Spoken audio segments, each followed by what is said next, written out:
Movie की शुरुआत में हम मिंजू को देखते हैं जो अभी बहुत ही बड़े मुसीबत में थी, क्योंकि अभी जो वो हॉस्पिटल में थी उसी समय उसका बॉयफ्रेंड एन्यू उसकी जान लेने की कोशिश कर रहा था, क्योंकि वो उससे बहुत ज़्यादा ही नफ़रत करता था।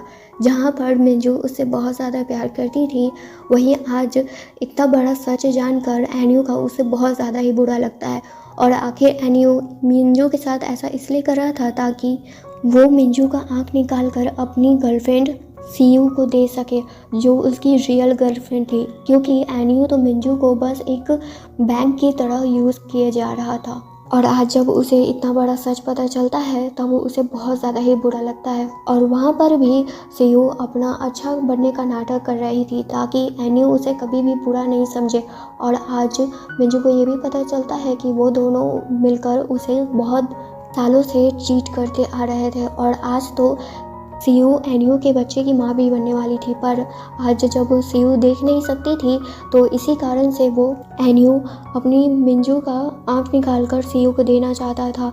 और यहाँ मिंजू अपने पास्ट को देखती है जहाँ पर वो एनियो के लिए ना जाने क्या क्या की थी, अपने फादर से भीख मांगी थी ताकि वो उन्हें पैसा दे दे, जबकि उनके फादर उन्हें बहुत टाइम पहले से ही वार्न करते आ रहे थे कि एनियो तुम्हारे लिए सही इंसान नहीं है। पर जब मिंजू के फादर उन्हें कोई मनी नहीं देते हैं तब मिंजू अपनी ही मेहनत करके बहुत सारी जॉब करके एनियो का जितना भी कर्जा था उसको पूरा करने की कोशिश करती थी। और आज उसी कारण से वो हॉस्पिटल में थी, पर आज हॉस्पिटल में भी उन्हें चैन से जीने नहीं दिया जाता है। और वहाँ मिंजू आज एनियो को बहुत गुस्सा कर रही थी, पर अब इसका कोई फ़ायदा नहीं था क्योंकि वहाँ डॉक्टर आते हैं और ज़बरदस्ती मिंजू का आँख निकाल देते हैं। और अब मिंजू जब अपनी आखिरी सांसें गिन रही थी तब वहाँ पर कैन आता है, और वही उसके लिए बस रो रहा था क्योंकि उसे ही बस मिंजू का फिक्र था और वही उससे सच्चा प्यार करता था। पर अब मिंजू इस दुनिया से चली जाती है, पर जैसे ही अब मिंजू का आँख खुलता है तब वो उसका दोबारा से जन्म हो चुका था। और इस बार उसे एनियो का सारा सच पता था और उससे रिलेटेड जो भी लोग थे उन सभी का। और अब मिंजू ठान ली होती है कि वो उन लोगों से अच्छी तरह से बदला लेकर रहेगी। और जब मिंजू का आँख खुला था तब वो क्रिसमस ईव था, उस समय जब वहाँ पर भी एनियो मिंजू का इंसल्ट कर रहा था सभी अपने दोस्तों के सामने। पर अब मिंजू सभी के सामने ही एनियो का अच्छे से बेइज्जती करती है, और ये ऐसा रूप देखकर एनियो थोड़ा हैरान था क्योंकि मिंजू हमेशा उससे भीख मांगते आती थी उसके अटेंशन के लिए। पर यहाँ पर तो केस ही पूरा उल्टा हो गया था, और उसका इंसल्ट करते करते मिंजू ये भी कह देती है कि वो अब उसके साथ नहीं रहना चाहती है।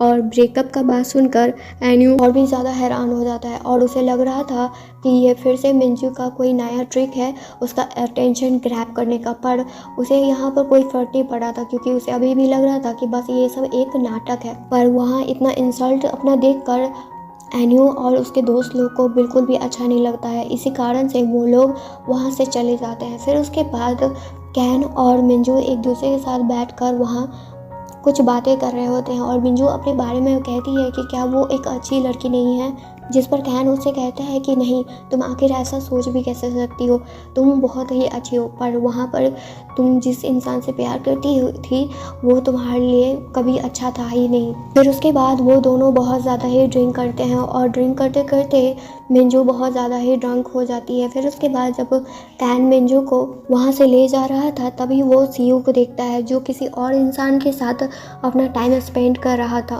और ये सब देखकर कैन को तो पहले से ही सीयू पर शक था, पर अब अपनी आंखों से देखकर उसे पूरा भरोसा हो गया था।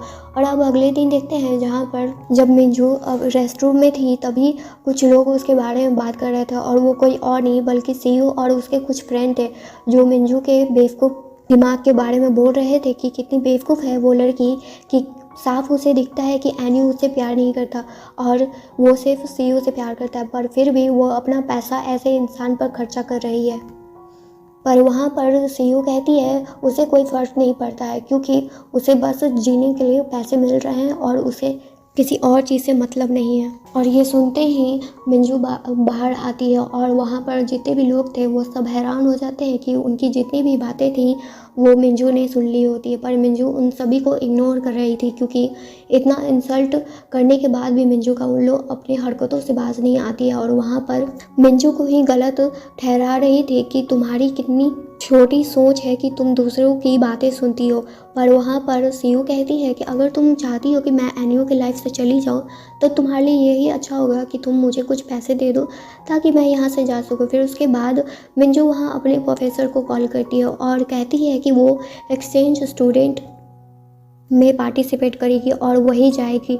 और ये एक्सचेंज स्टूडेंट ऐसा चीज़ होता है कि ताकि हम अपने स्कूल को दूसरे स्टेट में दिखा सकें, रिप्रेजेंट कर सकें। और उसमें मिंजू के लिए ही ऑफ़र आया था और यही ऑफ़र सीयू लेना चाहती थी, पर उसके आंखों के सामने मिंजू उस ऑफ़र को एक्सेप्ट कर लेती है।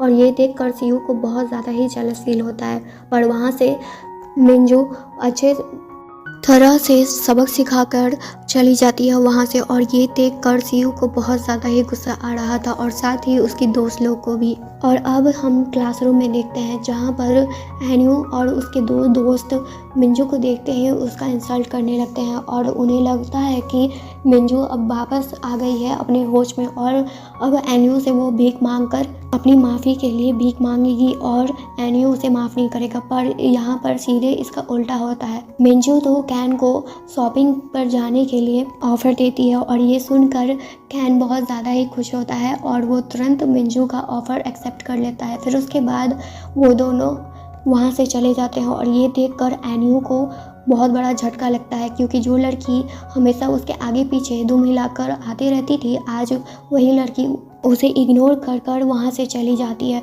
फिर उसके बाद उसका एक दोस्त यानी एन्यू का पता लगाता है कि मिंजू कहाँ गई है। मिंजू प्रॉपर्टी लेने गई हुई होती है और ये बात एन्यू को भी पता चल जाता है। और दूसरी साइड देखते हैं जहाँ पर मिंजू अपना प्रॉपर्टी ले रही होती है और ये वही प्रॉपर्टी था जिसमें वो पिछली लाइफ में यही प्रॉपर्टी के लिए अपने डैड से बहुत भीख मांगी होती है और अपने डैड के सामने अपना बहुत इंसल्ट कराई थी ताकि वो एन्यू को एक अच्छा फ्लैट गिफ्ट कर सके। पर वहाँ पर एन्यू उसकी ज़रा सा भी कदर नहीं करता है और उस समय उसकी बहुत ज़्यादा ही इंसल्ट कर रहा होता है। पर अब प्रेजेंट लाइफ में अब इसका कोई भी फ़ायदा नहीं था, क्योंकि मिंजू तो अब अच्छे से जानती थी कौन इंसान कैसा है और किसे उसका लव डिज़र्विंग लगता है, उसे ये इस बात तो साफ पता है। और वहाँ पर एन्यू भी पहुँच चुका था और मिंजू को देख रहा था। पर तभी एन्यू के डैड भी वहाँ पर पहुँचते हैं और कहते हैं कि मुझे तुरंत बहुत सारे पैसे चाहिए। और ये बात सुनकर एन्यू बहुत ज़्यादा गुस्सा करता है, क्योंकि उसे पता था कि उसके डैड बस ये सब गैम्बलिंग में पैसे उड़ा देते हैं। और दूसरी साइड मिंजू अपने दोस्त कैन को एक तोहफ़ा गिफ्ट करती है, क्योंकि जो प्रॉपर्टी वो अभी ली थी वो कैन के लिए ली थी। और ये बात सुनकर कैन बहुत ज़्यादा ही हैरान होता है और साथ ही बहुत ज़्यादा खुश भी होता है। फिर उसके बाद जब वो दोनों कैन और मिंजू वहाँ से जा रहे होते हैं, तभी एन्यू और उसके दोस्त और साथ ही उसके डैड उसका रास्ता रोक लेते हैं और प्रॉपर्टी पेपर को चेक करने लगते हैं, जिसमें साफ लिखा हुआ था कि वो प्रॉपर्टी कैन का है। पर उसके डैड बिना पढ़े उस प्रॉपर्टी पेपर को ले लेते हैं और कहते हैं कि तुम मेरी बेटी की गर्लफ्रेंड हो तो तुम्हारा ये रिस्पॉन्सिबिलिटी बनता है कि मैं हमारे घर पर जितने भी कर्जे हैं उसे पूरा करने का। और ये बात सुनकर कैन को बहुत ज़्यादा ही गुस्सा आता है। पर वहाँ मिंजू ये बात साफ क्लियर कर देती है कि तुम्हारे बेटे ने ये बात नहीं बताई तुम्हें कि हमारा ब्रेकअप हो चुका है और मैं जितना भी तुम्हारे परिवार पर अब तक खर्चा की हूँ वो सब पैसे मुझे वापस चाहिए। और ये बात सुनकर डैड और भी ज़्यादा मिंजू पर गुस्सा करने लगते हैं। और साथ ही वहाँ पर एन्यू भी मिंजू का इंसल्ट कर रहा था और उससे कहता है कि अपना ये नाटक बंद करो, मैं जानता हूँ कि तुम बस मेरा अटेंशन ग्रैब करने के लिए ये सब नाटक कर रही हो। पर वहाँ पर मिंजू बता देती है कि मैं कोई नाटक नहीं कर रही हूँ और तुम्हें जो समझना है समझो, हमारा ब्रेकअप हो चुका है और तुम मेरे लाइफ में अब कोई भी दखल अंदाजी नहीं दे सकते हो। और ये सब सुनकर एन्यू को बहुत ज़्यादा गुस्सा होता है। फिर भी वो मिंजू को बुली कर रहा था और साथ ही उसके डैड भी उसे बुली कर रहे थे। पर अब कैन बीच में आते हैं और वो अच्छे से एन्यू को सुनाते हैं और उसका इंसल्ट करते हैं। पर ये बात सुनकर एन्यू को बहुत ज़्यादा गुस्सा आता है और जैसे ही वो मिंजू पर हाथ उठाने वाला था उसी समय कैन उसे अच्छे से मारता है। पर जब एन्यू का बारी आता है तब मिंजू कैन को बचा लेती है और उन सभी को वार्न करती है कि अपने हद में रहने का।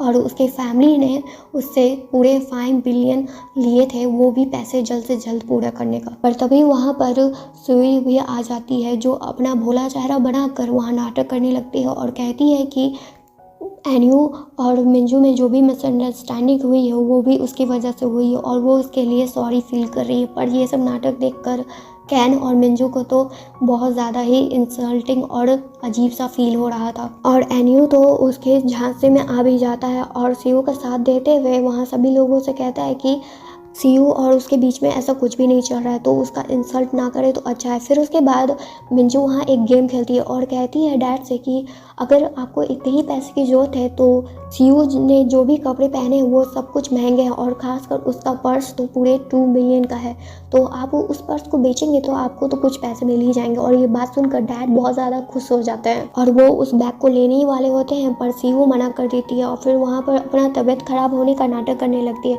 जिसको देखकर एनयू अपने डैड पर ही गुस्सा करने लगता है और कहता है कि सीयू से दूर रहे और उससे ये सब प्रॉब्लम में घिसटने की कोई भी ज़रूरत नहीं है। और वहाँ पर मिंजू को भी वो वार्न करता है कि सीयू को गलत ना समझे, क्योंकि वो बहुत ज़्यादा ही अच्छी लड़की है, उसकी जैसी नहीं है वो। पर अब इन सब बातों से मिंजू को कोई भी फर्क नहीं पड़ता था। फिर उसके बाद अब उसी रात को देखते हैं जहाँ पर एनयू एक क्लब में काम कर रहा होता है, पर वहाँ पर एक जो लेडी थी वो एनयू का इंसल्ट कर रही थी और उसे ऑफ़र देती है उसके साथ नाइट स्पेंड करने के लिए और उसके बदले में वो उन्हें बहुत सारे पैसे देंगी। पर ये बात जानकर एनयू साफ मना कर देता है और उस लेडी को लगता है कि एनयू उसका इंसल्ट कर रहा है। और तभी वहाँ पर मैनेजर आते हैं जो अपने कस्टमर का इंसल्ट देखकर वो अपने स्टाफ यानी एनयू पर बहुत ज़्यादा गुस्सा करते हैं। पर तभी वहाँ पर मिंजू भी आती है और उस लेडी को ऑफ़र करती है कि आप इस जैसे इंसान को अपना टाइम क्यों दे रही हैं, आपको अपना टाइम कहीं और इस्तेमाल करना चाहिए। पर वहाँ पर वो लेडी बहुत ज़्यादा ही घमंडी थी, वो मिंजू का अच्छा गुड नहीं समझ रही थी और उन्हें लगता है कि मिंजू उनका इंसल्ट कर रही थी ताकि वो अपना पैसे का रौब दिखा सके, पर मिंजू तो ऐसा कुछ भी नहीं कर रही थी। पर वहाँ पर एनयू को लग रहा था कि मिंजू उसकी हेल्प करने आई है, पर ऐसा कुछ भी नहीं था। पर वहाँ पर जल्दी उस लेडी को पता चल जाता है कि मिंजू आखिर है कौन। फिर उसके बाद वो अपने बेवकूफ़ी के लिए मिंजू से माफ़ी मांगती है और मिंजू उन्हें माफ़ भी कर देती है।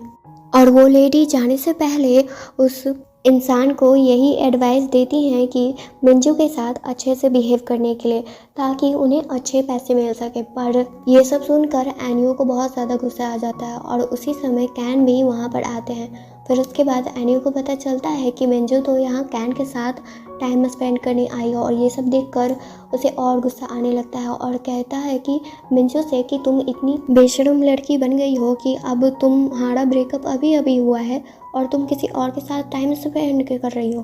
पर वही इंसान अपने आप को नहीं देख रहा था कि वो रिलेशनशिप में रहने के बाद भी किसी और लड़की को लाइक और डेट कर रहा था।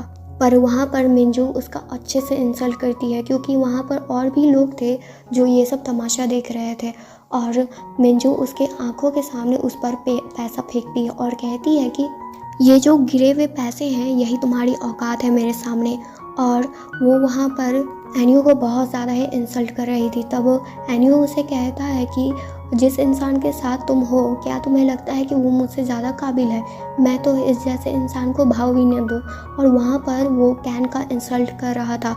तब मिंजू उसे कहती है कि मैं अब कैन को डेट कर रही हूँ और तुम्हारा ये इसमें कोई भी बिजनेस नहीं है जब तुम इसका इंसल्ट कर सको। और मैं कैन को बहुत ज़्यादा ही पसंद करती हूँ। और ये बात सुनकर कैन बहुत ज़्यादा हैरान भी होते हैं और साथ ही बहुत ज़्यादा खुश भी, क्योंकि जिस लड़की को वो बचपन से चाहते आए हैं आज फाइनली वो उन्हें भी लाइक करती है। और एनयू तो वहाँ पर वो पैसे नहीं उठाने वाला था, पर तभी उसके पास उसके डैड का कॉल आता है जो अभी बहुत बड़ी मुसीबत में थे और मजबूरन अब एनयू को वो पैसे उठाने पड़ते हैं। और वहाँ से मिंजू और कैन वहाँ से चले तो जाते हैं, पर अपना ये इंसल्ट देखकर एनयू को बहुत ज़्यादा गुस्सा आता है और वो प्रॉमिस करता है कि आगे फ्यूचर में वो मिंजू से बदला लेकर रहेगा इसका।